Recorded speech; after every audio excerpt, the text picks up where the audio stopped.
Welcome back, guys. This is us again for Before and Afters on obviously a completely new day. We're definitely not filming these things back to back to try and make up for lost time. But here we are with a new show for you all. Ba-ba-ba-ba.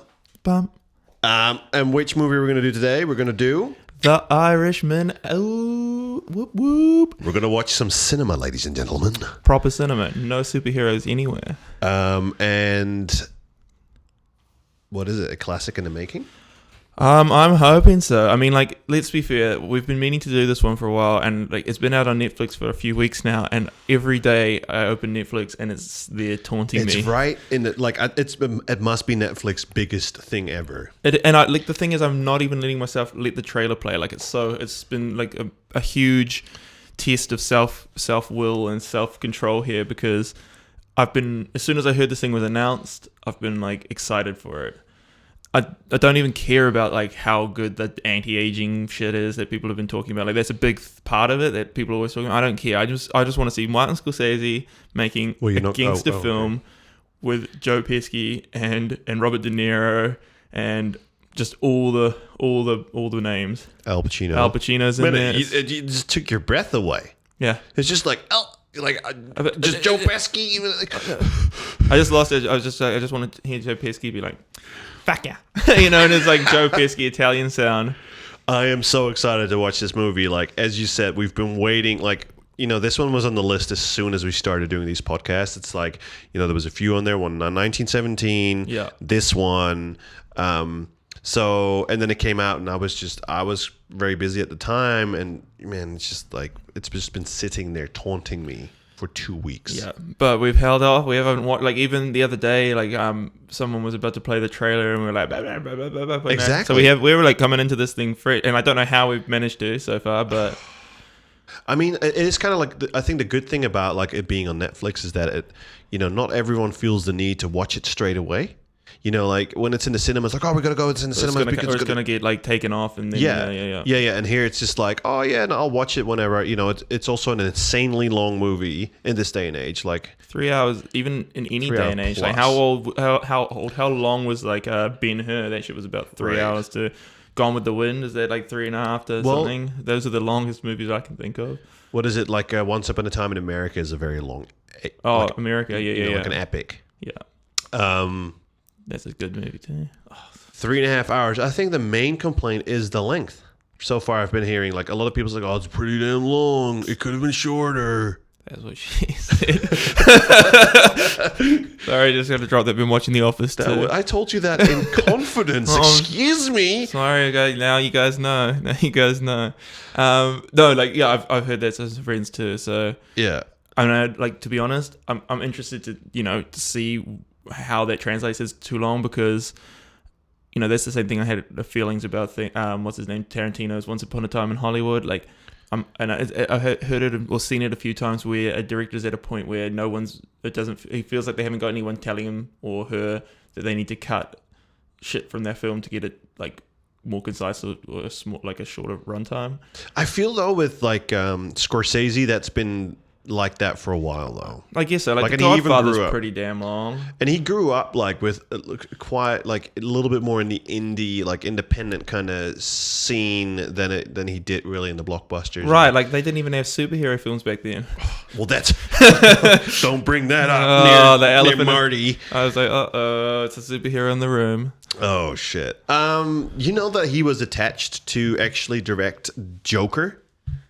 Oh, so that's what it was all about. He's just a little bit. He's just a little bit butthurt. Yeah, he's like, I wasn't. He like showed up to work. He's wearing a Batman onesie, and they're like, "Oh no, you're not going to direct this anymore." And he's like waving around like a little Avengers flag. Yeah. No, he was massive fan, obviously, and then never got to do it. I think he decided not to do it. No, it wasn't taken away from him. I think he was attached for about 4 years, from what I read. Oh, what is that? How long that thing was going to be being made for? Man, it's been in the works apparently for a while. Yeah, I mean, so he was working on it for like 4 years, and then decided that he rather wanted to make The Irishman. So the Joker was pretty damn good. So I hope The Irishman is even better. The other thing though is like, not concerns me, but I was wondering how it's going to go is like, I don't think The Irishman's based on anything real that happened. That's right? not true though. It is a true story. It is. Yeah, it's based. It's based on hard for this movie. It's based on Jimmy Hoffa, right? Like, which is like a real gangster. Really? I mean, Yeah. I actually don't know much about the real stories of gangsters, but yeah, my dad was talking about it. He's like, have you seen The Irishman yet? And it's like, no, don't say anything. And he's like, oh, and it's like, and then I was like, I don't, like I didn't even know there were still stories to tell that haven't been told that are good. Like good mafia stories. He's like, oh no, there's a very famous story about Jimmy Hoffa. I mean, he doesn't sound like that. Yeah, I was going to say that you trying to sound like your dad. He's going to watch this. He's like, that's not me. You did sound like you were doing a slightly more Dutch accent when you were trying to say that. Quit. That's not racist if you do it, is it? Yeah. I'm like, how do I react to this? It's not even Dutch, so I feel it's still racist. Bite me. I love it. So yeah, Dad, don't you fucking spoil it for me. Just do the disappointed. Be disappointed is okay. I'm disappointed in you. I'm actually like, it was a bit of it hurt a little bit that my dad saw that movie before I did. Right. It's like, damn. Yeah, we've actually been pretty behind the curve on all our I know. It's like we definitely dropped the ball a little bit. One day we're going to see a movie as it's coming out. Yeah. We'll be the first one to review it. And you guys all coming to us. And it's like, what are Rick and Rory saying about this movie? We'll tell you. We will. And you'll probably be like, far out, they're full of shit again. That is nothing. Why do we keep listening to these guys? Why do we keep listening to their opinions aren't worth shit? It wasn't an animated movie at all. We look, guys, like we're not an authority on anything. We don't know what we're talking about. We just have opinions. Yeah, but my opinions are always right. Not in this house. 9 out of 10 doctors say that Rory's opinions are always right. Yeah, definitely listen to this guy. If he tells you to buy this and this toothpaste, buy it. Yeah. Don't use toothpaste. He's an authority. Don't use engine oil. It's like actually 10 times better. You say that, but people use charcoal shit, right? Anyway, like, I'm not joking. We shouldn't really go down this rabbit hole. Engine oil keeps your engine clean. Why wouldn't it keep your teeth clean? At least it will keep it lubricated. Lubricated. I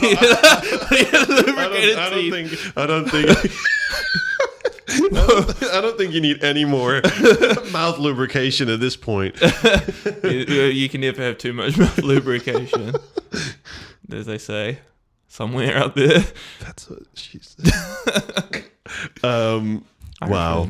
This is a very serious movie. Rory. It is we should have saved these jokes for like the last movie we talked about. This is true. Martin Scorsese would not be impressed. He would not be impressed. Like Kevin Smith movies is not cinema. Rick and Rory podcasts are not movie reviews. Yeah. No, our opinion matters, okay? Jesus. So back in my day, reviewers, they were more professional. Yeah.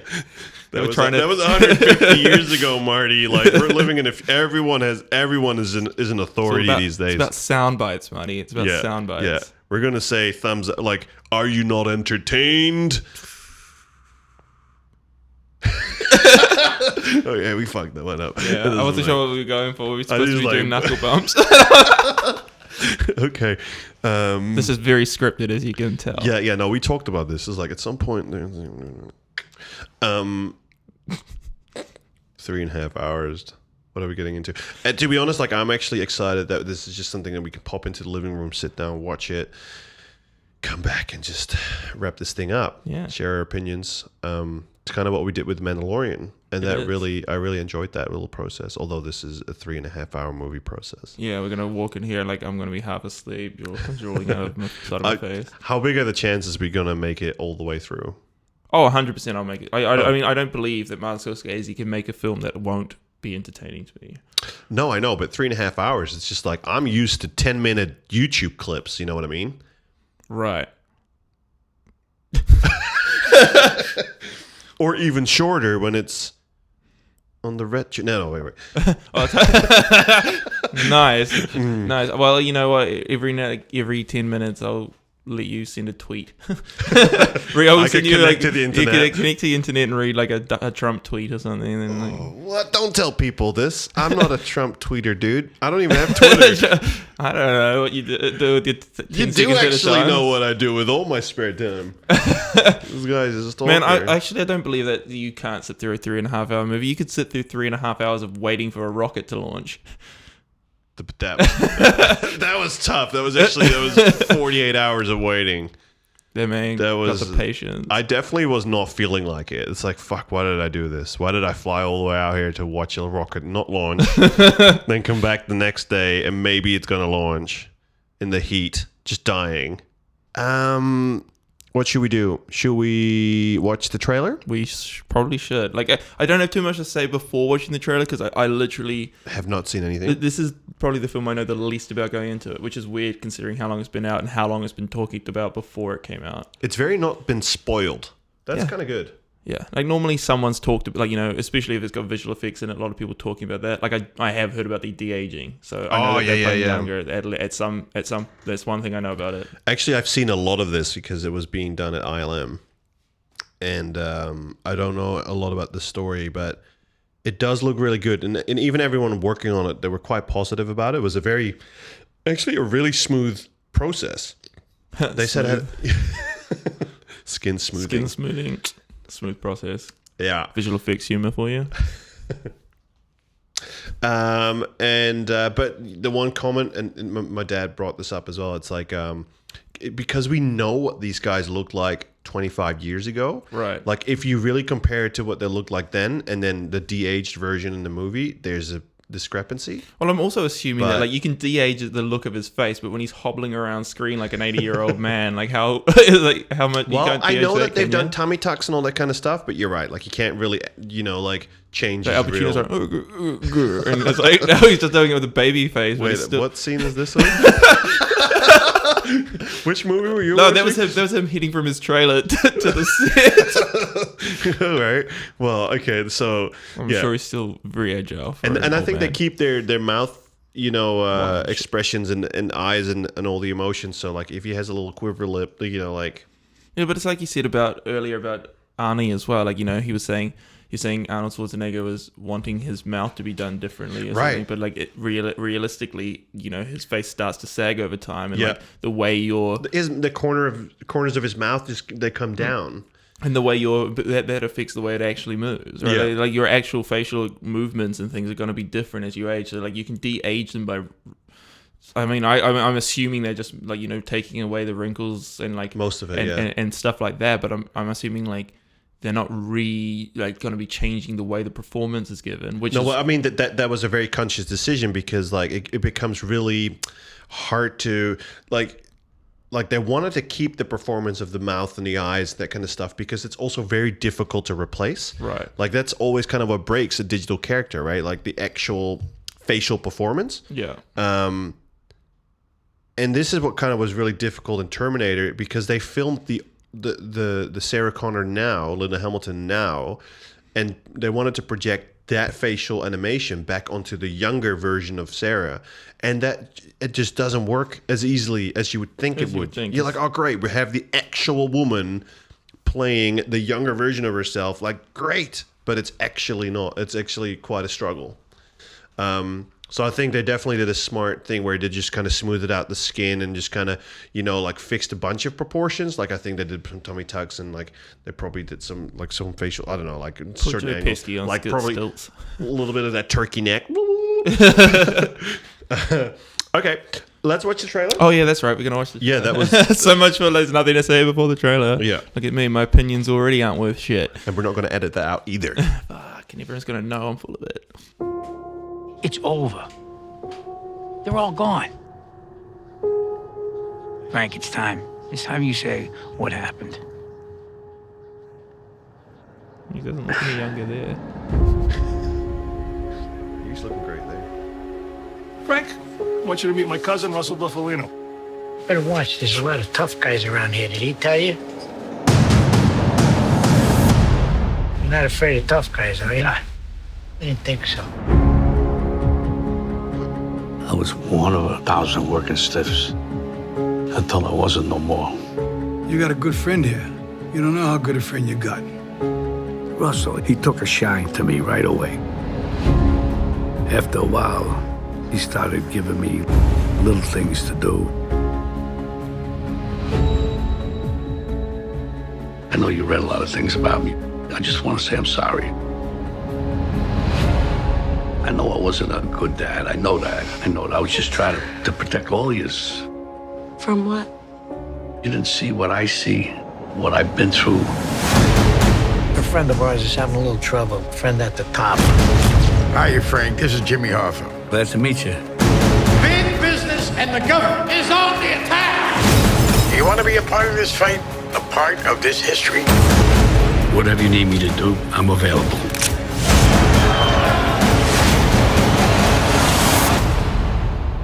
Only 3 people in the world have one of these, and only one of them is Irish. You know how strong I made you? I know things they don't know I know. He said that? You sure he said that? I'm worried. Nobody threatens Hoffa. I got records, I got tapes. They're done. I had to put you into this thing. Sooner or later, everybody put here as a date when he's gonna go.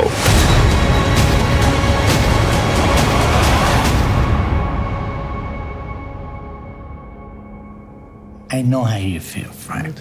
Trust me, I know how you feel. Also, why are they an authority? We'll bring you back after you get your car. Oh shit, it's Fat Matt Damon. That is Fat McDamon. Yeah.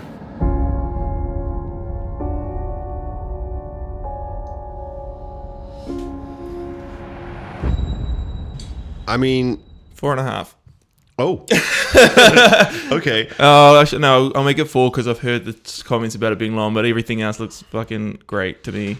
It's got all the characters. I can't really tell what the story is. Honestly, I'm always a little bit distracted watching trailers in this setting, but I'm a little bit confused. I've got a feeling. Okay, so can I outline what I think the synopsis is going to be from what I've got from this? I feel like somehow the gangsters, like whoever the gangsters are, they don't want John F. Kennedy in power, and they hire one of their men, which is Robert De Niro, to do the assassination. That's the vibe I'm getting. Oh shit. That's what I think it's going to be about. I think it's going to be like, which is to me. So, do you think this is going to be a movie that is kind of explains who killed John F. Kennedy? I think it might be. So, which I don't think anyone knows. So that's why I'm wondering if it's like, you were saying your dad was mentioning there's a real guy, and they talked about the guy was on the phone. He's like, "Hi, I'm John." Jimmy Hoffa. Jimmy Hoffa, and then I was like, so maybe it's got real people in it, but the main characters are maybe not. Right. I mean, maybe it's half real and half fictional, which is cool by me. I mean, I don't care. Yeah. Also, very difficult to judge the de-aging in this kind of like this far from the screen and all that kind of stuff. So, so you say 4 stars? Yeah, I'm gonna go 4. I was gonna say 4.5, but like I've heard the thing about it being long, so I'll drop it to 4. I'm really excited for this. I love all the characters. Just seeing Joe Pesci being gangster is like one of my favorite things in the world. So, and he looks good, and it's a good fucking cast. Like, is it Harvey Keitel? Yep. And then Fat Matt Damon. Fat Matt Damon. I don't know what his actual name is. Anna Paquin is in there as well. Whatever. Yeah, and then obviously the main cast. How do you think this is going to hold up to, like, I think his other classics? No. Like, oh, that's a good question too. Like, compared to our other favorite movies that we've seen recently, The Joker and very different movie, obviously. Jojo Rabbit. Yeah, exactly. I think we could probably say that those are the, like, if I had to do Oscars, it's going to be between those 2 movies at the moment. Yeah, for me too, so far, probably. How do you think this movie's going to sit between those 2 movies? Hard to say for me. Like, I feel like, I mean, I have a massive soft spot for these movies. Like, I'm going into like biased with a huge, like, I grew up watching the gangster films like Goodfellas, and I did too, but there's never been that many of them. No. Like, I feel like it's always, and especially recently. No, they definitely haven't been recently, and like the ones that have come out have been like real average, right? Yeah. And like, but I mean, going back, I like them all. Like even the ones that aren't that good, like I watch them and I enjoy them. So right. But like, you know, we watched Road to Perdition like not that long ago. Yeah, I think I couldn't really get into that movie. Loved it. I loved everything about it. I thought it was beautifully shot. I loved the actors. I loved the time. It has a lot of good things going for it. It couldn't grab me. It's a slow burn, and I love those slow burns as well. But I don't know what this one's going to be like. I'm hoping it kind of like it's more like we already know because he was having that massive rant about. I don't know if it was a massive rant, but he was talking about the superhero films not being cinema because like it's not really about character, it's about spectacle, and his stuff is more about character, and I love that. Like I'm ready to see. I think there's a place for both. Like he was a little bit too aggressive, but like I think he's very on point with what he said. Like I knew where he was coming from, and I think people just like got up in arms about it, but whatever. Like my point is that those are my kind of movies. Like when you've got a bunch of different characters and they're all like, you know, overlapping storylines and lots of different personalities and depth to it. The character flaws and like those flaws working to or from, and like someone else's flaws ruining someone else's life, like happens so much in all these gangster films, right? Like one dude who just, especially it's always Joe Pesci, he sits at the top and he's like shooting people. He's a short, angry man, and it like ends up screwing everybody. So I'm saying 4, and I'm really looking forward to seeing this. Okay, but hard to say where it sits between if you have to say Joker and Joe Rabbit. If after watching the trailers, I mean, where do you hope this is going to sit? At the top, at the bottom, in the middle? Like I don't even know how you rank the Joker versus JoJo. I thought I liked JoJo more than Joker. I feel like this. I like the Joker, but I mean, like they made it sound like I didn't think it was that great. I really like the Joker, but they're both also very different movies. They are very different, but I felt like if anything, like the fact that the Joker was still Batman universe, he sort of took a little bit away from it for me. Like, you know, going and seeing Bruce Wayne is a little bit of like hey, we know, you guys know this is the Batman universe. Even you got like a massive hard on for like the original content, original stories. I have, yeah. Okay. So I'm definitely down for that. So like I think there's a chance that if it doesn't, you know, if it's good, it could sit between JoJo and that. I felt like JoJo was pretty much the perfect one, like the way perfectly executed what it was. So like if for this to top that for this year, it's going to have to be, because at the same time I'm going to be judging it against all the other ones he's done. It's impossible not to. Like it's going to get judged against Goodfellas and stuff, and so,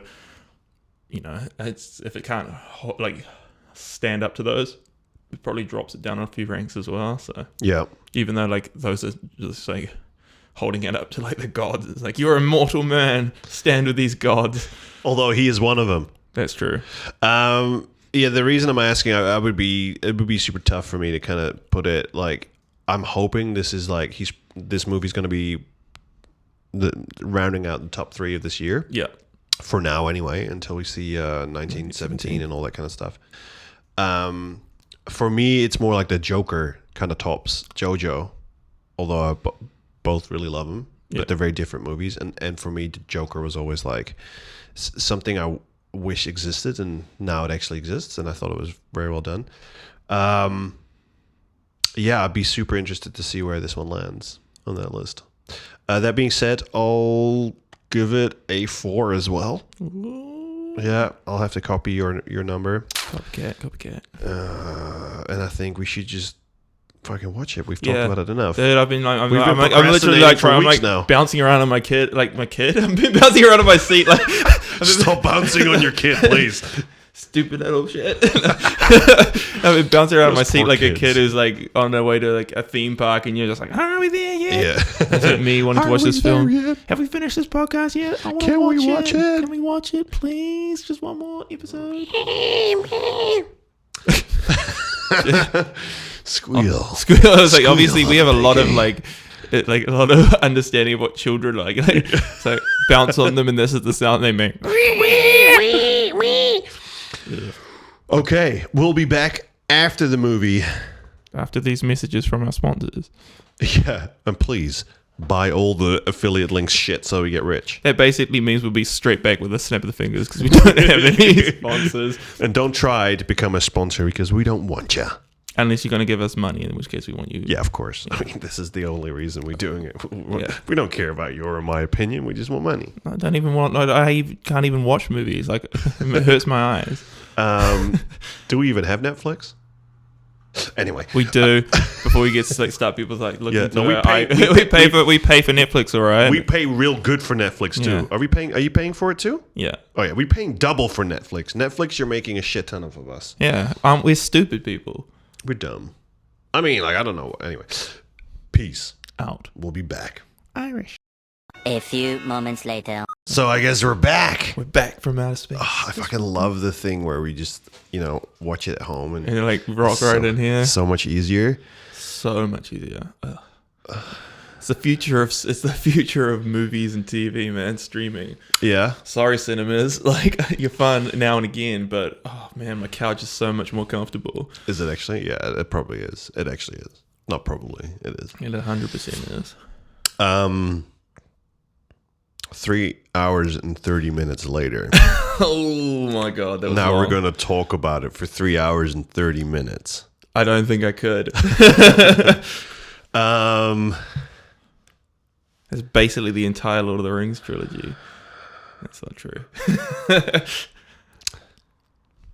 Do you want to go first? I'm disappointed. I'm definitely going to, it's a 3.5 for me. Yeah, I'm bringing it down to a 3. Oh. Yeah. I mean, I feel it's our fault for thinking that it was going to be more of a gangster movie than it was. Yeah. It was a gangster movie, but not as much as we wanted it to be. It was like higher levels of gangstery. Yeah. It wasn't as much thuggery, wasn't it? Yeah. Like, it was there, but it wasn't like that was happening at a lower level generally. And you're like, Yeah.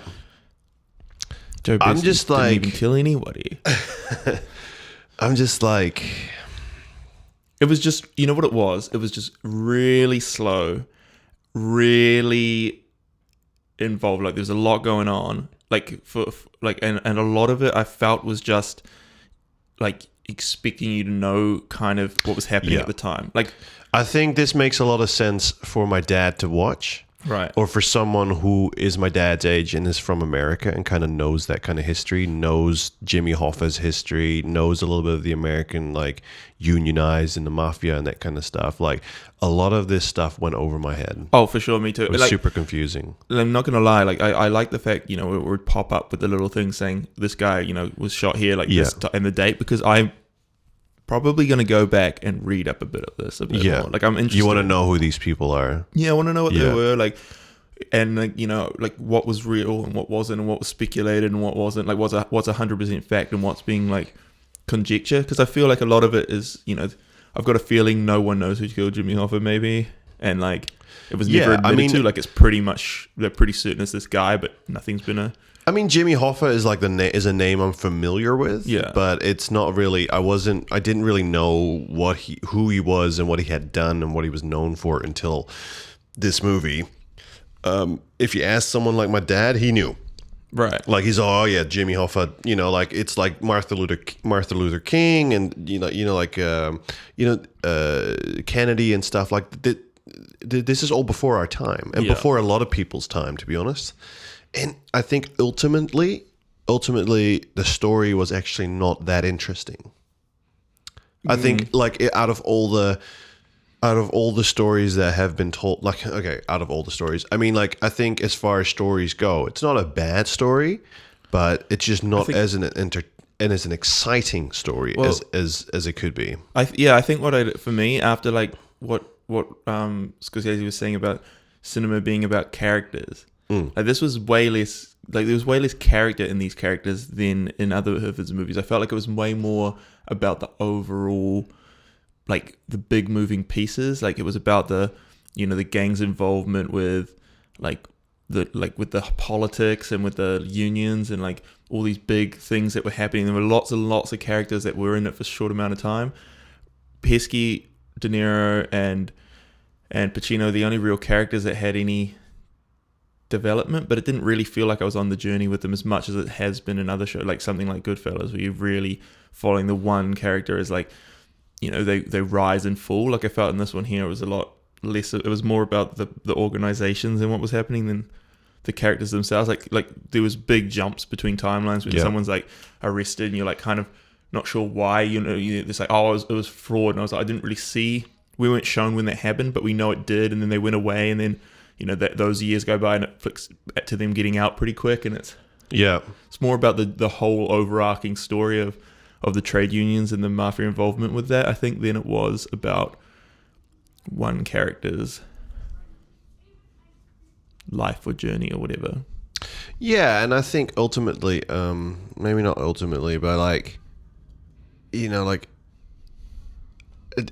I for me it was just quite confusing. Yeah, all these different timelines, and it's all a bit more easy to understand when we go all the way back to the second, or like to the war in Italy, where De Niro's fighting, and he's like clearly like a younger version of himself, and then we go back a little bit, or we go forward a little bit in time, and he's a little bit older.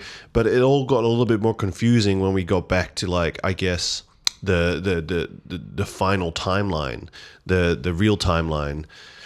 And it's just, and in that particular timeline, there were jumps, and it wasn't always clear to me that we've jumped forward. Like, it's just kind of like I mean, I asked you a few times, like, wait, what's going on here? And there's just a lot of details. Like, they were driving. This movie starts off with them like going for a road trip. But when did that road trip ever stop? It never did, and then it just did. Like, I feel like the road like trip, he flew to Detroit and back. Yeah, and that's where we kind of left it. So that they rode, and then it shoots to where they got to the wedding. Like, our whole idea was they were driving to the wedding. Whose wedding? The lawyer's daughter and somebody. Right, but why is that interesting? Well, like that just all kind of went over my head. Right, like I think like it was mentioned 3 hours before. By the time I got to hour 3, and they arrived at the wedding, I forgot about why they even left. Yeah, and I even forgot they were on a road trip. You know what I mean? Like, and because you're dealing with so many details. Yeah, and for me, like, it was details like when that other guy, when they get arrested at some point, and then it shoots to that. It's talking about the short guy, right? And then, like, the other union boss, the Italian guy, and they're saying like he was like super aggressive with this thing, and it showed that like that black dude like assassinating a guy, and I didn't know who got assassinated. It didn't actually tell us. Yeah, right. But it was like some Italian guy got assassinated, and it was and I was. And it was a big deal. It was a big deal. It was but at a we big didn't rally, know why. Yeah, public rally, and I'm like, well. I guess if I knew the story of like the history of this, maybe I'd know what assassination that was, and then I'd follow a bit more. But like I felt like I was playing catch up a lot, trying to figure out what was going on. Yeah, exactly. And I felt like some of the stuff you picked up on it sooner. Like when De Niro when he said like, "Oh, I need you to go there," and he's like, "Oh, is he going to assassinate him?" And it, that conversation where he calls up Al Pacino, and he's like, "We got to do this meeting with the little one," and he's like, "I don't want to do it." And then, like 10 minutes later, he calls back and it's like, "I'm doing it, but we're doing it at this different location."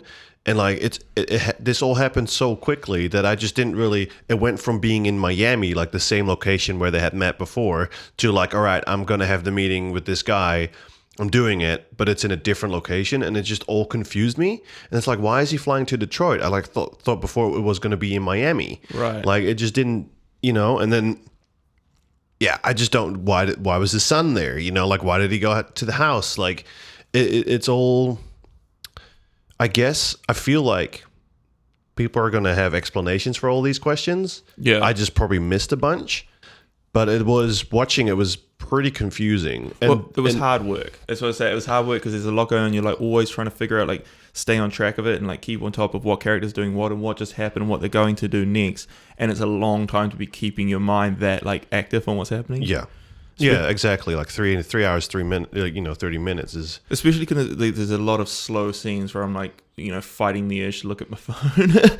Yeah. And I think, to me, ultimately, the characters were just not that interesting. Like Robert De Niro, like Robert De Niro's character there wasn't much to his character other than that he was like, he became a helper of the mafia. Yeah, I mean, I don't know. Like, he got this award. Why did he get the award? I don't understand. He was a company man from the get go. The war because he like became he was actually a union boss. Yeah. At some point, he became a union boss. Yeah, but so it wasn't really clear to me that he was a good leader. He's such a quiet man. Like, he doesn't really talk. Like, it's just kind of. I'm sure this was all based on his real behavior and stuff that happened, but as someone trying to understand the whole thing, it's just like there's a lot of I find it hard to piece it all together. So that was definitely a struggle.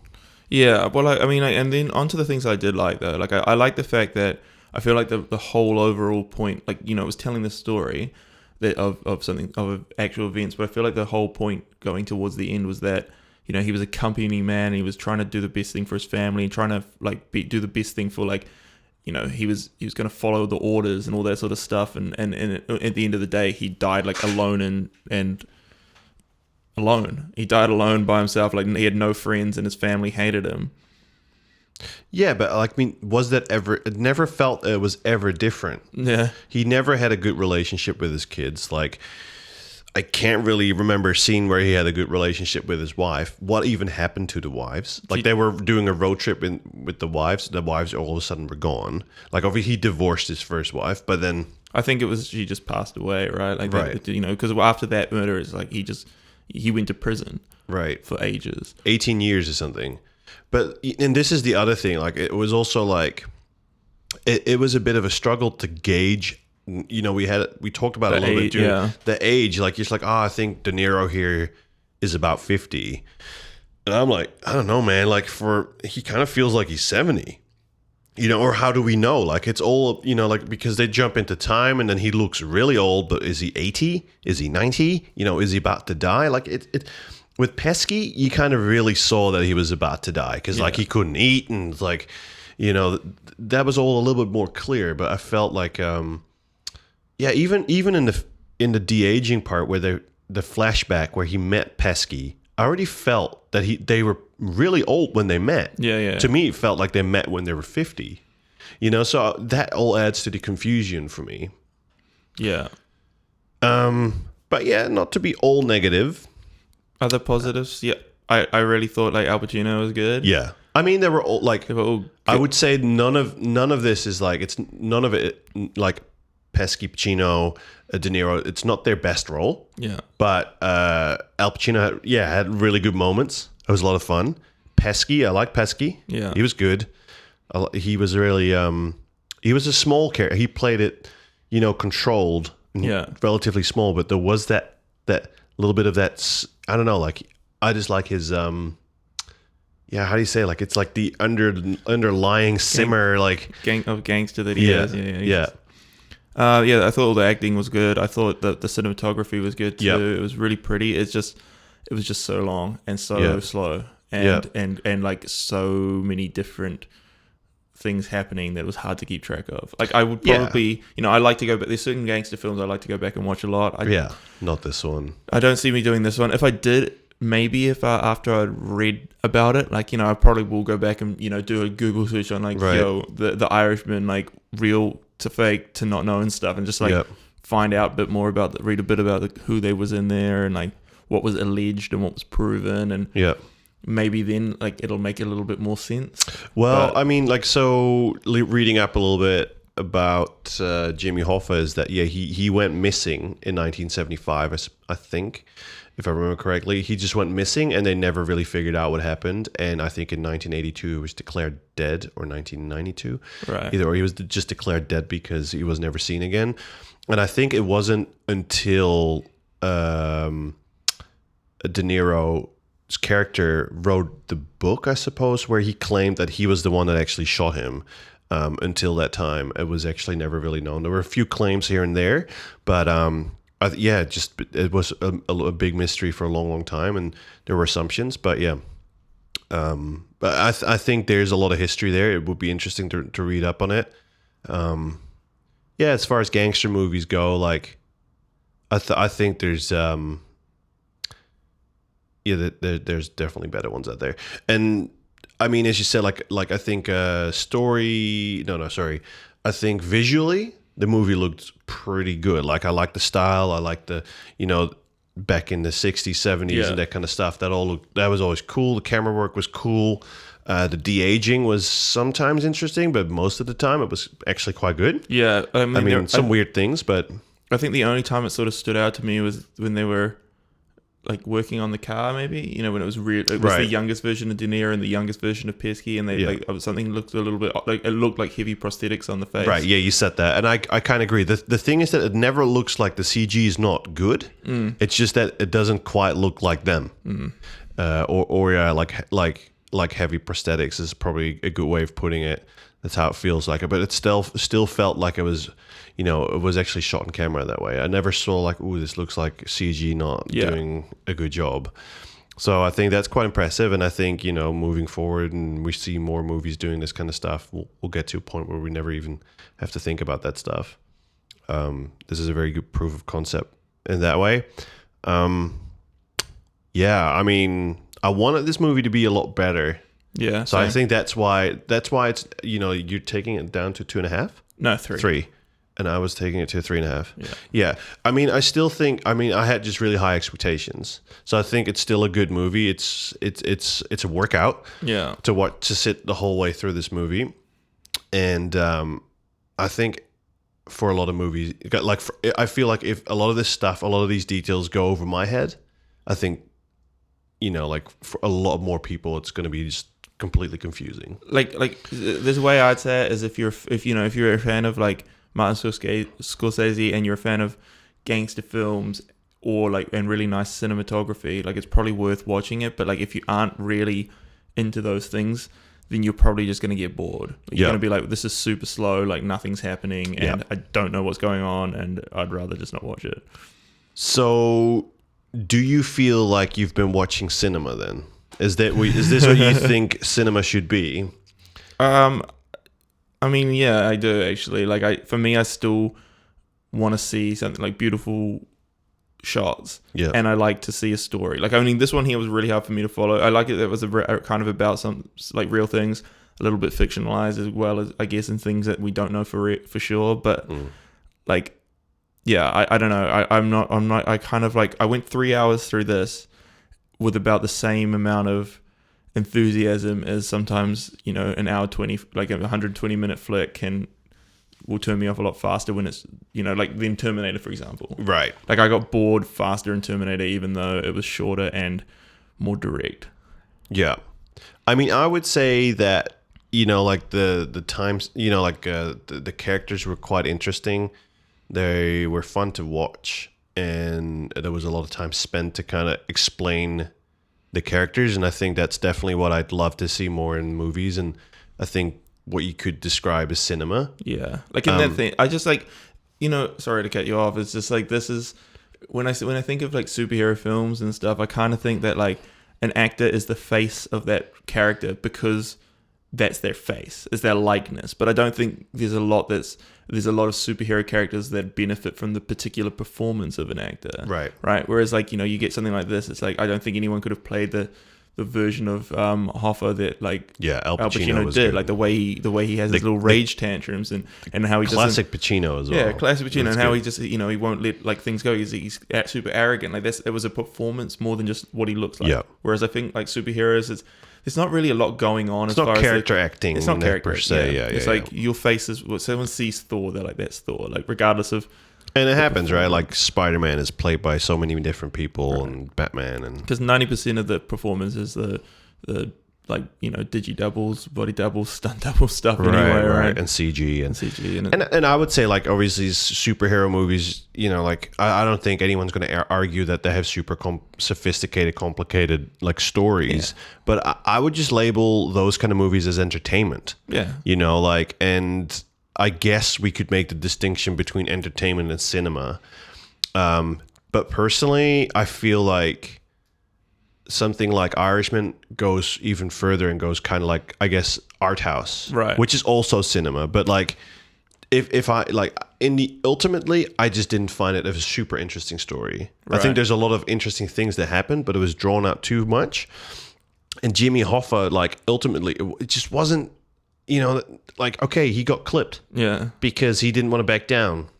That doesn't necessarily deserve, like a 3 hour and 30-minute movie per se. That's what I would say. 3 hour, maybe, I think so. But and like back on that cinema thing, I don't know if I'm really into the debate on it. Like I think it kind of just comes down to what your definition of it, right? It's like Right. Art's subjective. And Scorsese's clearly like an 80-year-old man coming from a different time, and that's what he does. Right. Yeah. And it's like I mean, like if you would say that you look at a piece of art and you're like, I don't think that's good art, and somebody will say like, I do. Like that you can say that, right? Like, so I guess you can't really say, is it cinema or is it not? But you could probably say like, I don't believe it's good cinema. Right. And I mean, and that's all down to your personal preference. But I mean, it's filmed and it's put on a screen, so they got it. I guess that it's a movie. It's a movie. But and like if you look at the box office, and I'm a little bit sad, but like if you look at the box office, it's obviously the Avengers and the Marvel movies and the Disney movies that bring in the most into Star Warses and stuff that bring in the most money. Right. Like, so but I mean, like Burger King makes the most like fucking money in the restaurants, but you wouldn't call it fine dining, right? No, but like it makes more sense that you want to make more. But it makes more sense you want more Burger Kings, right? True. Like what I mean, and like and a lot of people still go. Yeah. No one's saying there's nothing wrong with it, but it's just like it's not a Michelin. You wouldn't. I don't know. I would be like you wouldn't equate a Michelin star chef to like someone flipping burgers at Burger King. Not that I mean, like there's a bit of a massive generalization, but it's. I feel there was definitely a time where fine dining was more accessible, and cheaper. You know what I mean? And now, it's so easy to get your Burger King meals. That's just kind of like what people are going for, and it's like it's tasty and it doesn't cost much. Yeah, I mean, it's tasty and you can get it quickly. Yeah, exactly, and there's lots of it. It satisfies you fast and you're off, and then and it makes sense how it all works out. Like obviously, you want to make like it's a money making business, right? I just feel like maybe 10, 15 years ago there was a time where there was more original content that was maybe focused a little bit more on character and story development. Where visual effects was a little bit more expensive, and it wasn't so much about you couldn't lean on it as much. Extravaganza. Yeah, exactly. It wasn't. It was not so much about spectacle. Like it was. I guess movies are always a little bit about spectacle, but not in such a grand scheme as it is today. And I'd like to. Personally, I feel the balance is a little bit lopsided at the moment. And I think just bringing that balance back, like. This obviously you have the smaller movies with the heartfelt stories, but I feel like even if you bring it back to like an Inception kind of level or a Batman, the Dark Knight, like where you have both good story and great action and spectacle, like I don't think there's anything wrong with that. And I also think that like maybe the whole streaming things will start to bring that balance back a little bit more. I feel like when you've got streaming services like Netflix and stuff, they can take the risk on something like an Irishman because they're making their money over the long term of that movie being in existence, right? Everyone's like whoever streams it when they stream it, like I don't feel like you don't have that same fight that like a blockbuster has when you're like, right, where's my window to release this? Yeah. What is it up against? Like what's it going to make in its 3 weeks of runtime? Is the real what they're going for with those things? The streaming services, it's not the same race. Yeah. The other thing that I was wondering while watching this movie, because with Netflix I've seen it so much, is like I'm thinking, is Netflix doing anything different the way they develop their movies that makes... I feel like there's a few steps missing in Netflix, like quality control that kind of like makes it that a lot of the movies that they produce are missing like a refinement step.